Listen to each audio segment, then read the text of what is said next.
So for topic number three, I think this is a very interesting one. We hear a lot, I think, in the advanced chips, the chiplet industry. So Nick is gonna take a closer look at this. So Nick, passing it your way. Yeah, the chiplet industry. I put let in parentheses there because I don't know, maybe in the next decade, the chip industry transforms into the chiplet industry. Probably not. But if it does, I can say I coined the term. Um, You heard it Maybe. here first, guys. So we've dabbled in this in recent months, and there's been some interesting developments that have come out of this as of late. So, what is a chiplet? I've been trying to think about maybe how to explain it in a non nerdy way. And so I'm thinking of like the semiconductor industry as it is right now as like a Lego set. You go to your local Lego store and you see the set that you want, and you're like, I want to build that one, and you buy the box, and that's it. Chiplets are maybe you go to the same Lego store, and instead of buying the box that has all the pieces already in the box that you need, you go to the giant bins that have like all the loose Lego pieces, and you like pick and choose which bits you want and create your own set. So that's kind of like the vision, I guess, is with the chiplet industry. Let's say since you were just talking about the automotive industry, Jose, you're an automaker and none of the off the shelf, ready to go chips meet your specifications. Maybe you want to build your own chip system. And so you want to pick and choose these different little chiplets from a diverse mix of manufacturers and package them all together, and create your own custom device. That's kind of not really possible right now unless you're willing to shell out a great deal of money. And most companies, it just doesn't make sense. The resources required to do that would just be so cost prohibitive and complicated that it doesn't make sense. But we are starting to see the beginning stages of this chiplet economy starting to develop. So, first slide here, a couple of examples: AMD and Intel and Marvell, some companies that we've talked about regarding chiplets in the recent past, are beginning to use these different designs, but they're kind of it's part of their own internal ecosystem. Basically, it's maybe stuff that they design themselves to create little chiplets, but ultimately, like, you're getting an AMD chip made up of AMD chiplets, or maybe they have some close partners they work with to help make this possible.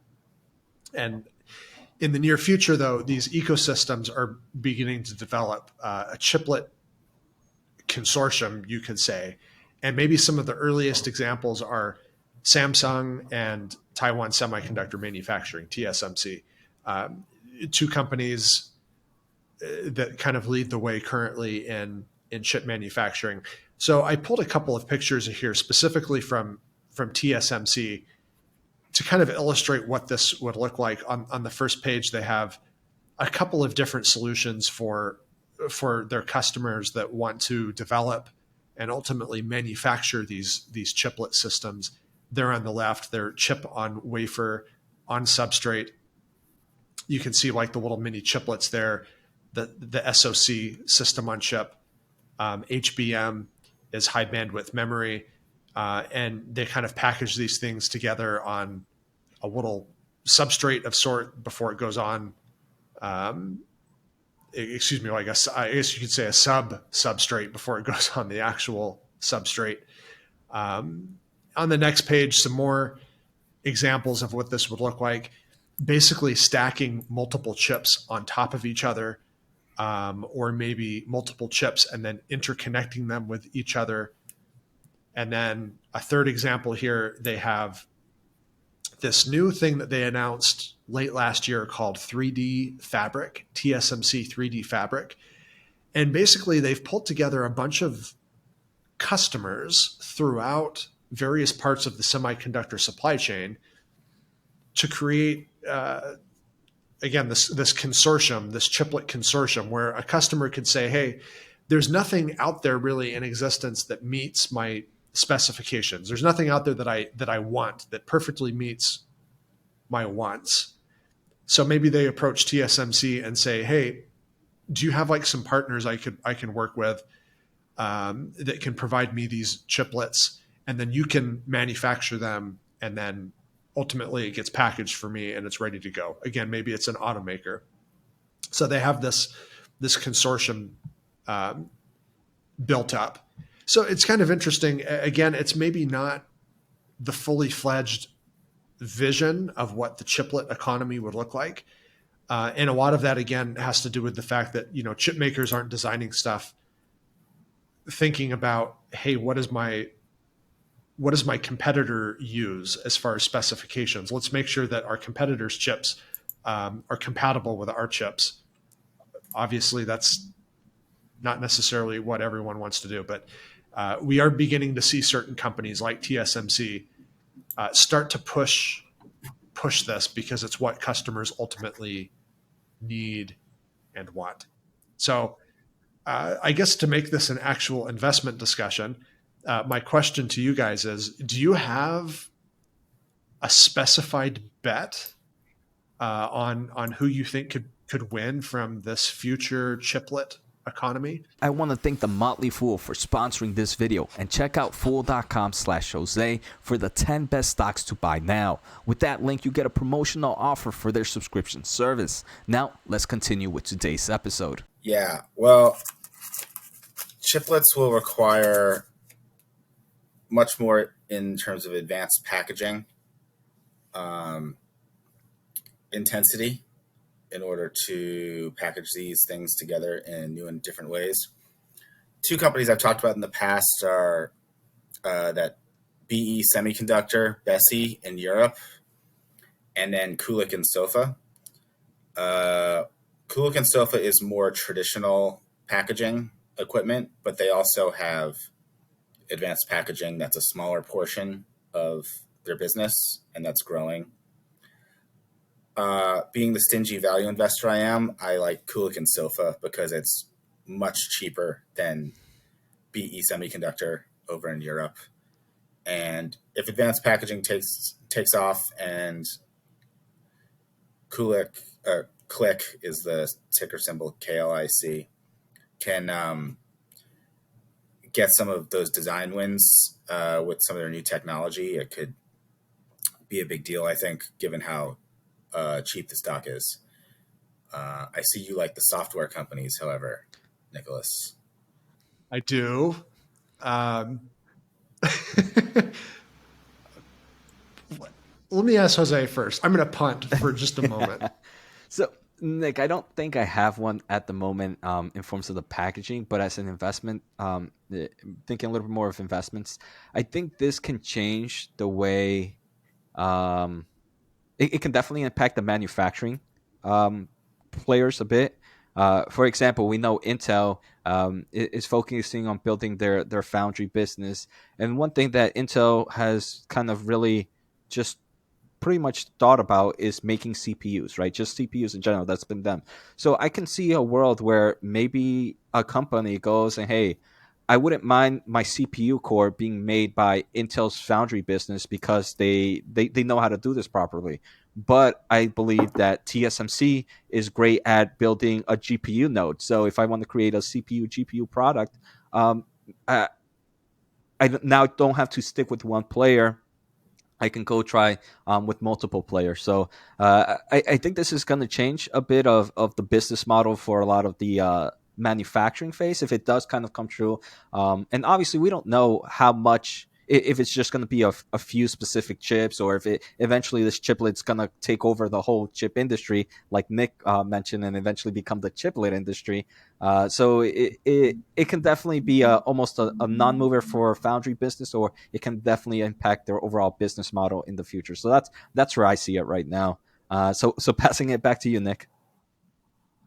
Yeah, I think, Billy, I do like your picks. They're very cheap, and that is a that's an attractive feature, I think, because this kind of stuff is still likely a ways off, and so you get a nice margin of safety, especially because these companies obviously are benefiting from the present regime as far as packaging goes. But two players in particular that I think will really benefit from this maybe move to the chiplet industry is the two leaders in electronic design automation. Basically, you can think of that as like AutoCAD, but for the semiconductor industry. Pretty much everybody in the semiconductor industry, and then some, because if you're a software developer, you might also use either Synopsys or Cadence Design, uses this EDA, electronic design automation. And if you're trying to think of like how do you coordinate something so radically complex as stitching together companies that maybe they're allies, maybe they're frenemies, maybe they're outright competitors, and like get them to all work together. And I could see a software company like Synopsys or Cadence Design being able to pull that off. Everybody already uses that software anyways. And in fact, they do have some certain features about them right now that sort of enable that anyways. If you're trying to design like a whole system, a whole computing system, like say a cloud computing company like AWS, you're probably already using Cadence Design or Synopsys to help do that. So those are kind of my top two picks. They're kind of a polar opposite to yours, though, Billy, because they're not cheap. They trade for a very high premium. They've done fantastic. So, full disclosure, I do own. Yeah, yeah, they've done well in spite of the high premium, and I think this is one of a few reasons why I think the market kind of knows this chiplet thing is coming down the road, and so you stick a high premium on it, thinking that the growth is going to sustain for many years. But at any rate, I'll full disclosure here, I do own both, but they are very small positions. They're kind of a more recent dollar cost averaging addition to my portfolio. So I buy little bits on a regular basis, and maybe in a couple of years I'll have like a fully fledged 1 to 2% position in both of them. But those are my picks for this chiplet industry future. Thanks for that, Nick. And while you were talking about these two, it reminded me of an article I just read where, with this chiplet design, one of the issues is this is you're making engineering design kind of you're shifting it around for a chip designer who was before building something all in one now has to kind of think his or her process on how they're going to build a chip that will work well with this chiplet design. And I'm pretty sure tools like Synopsys and Cadence can help kind of ease that shift in mentality as we grow from there.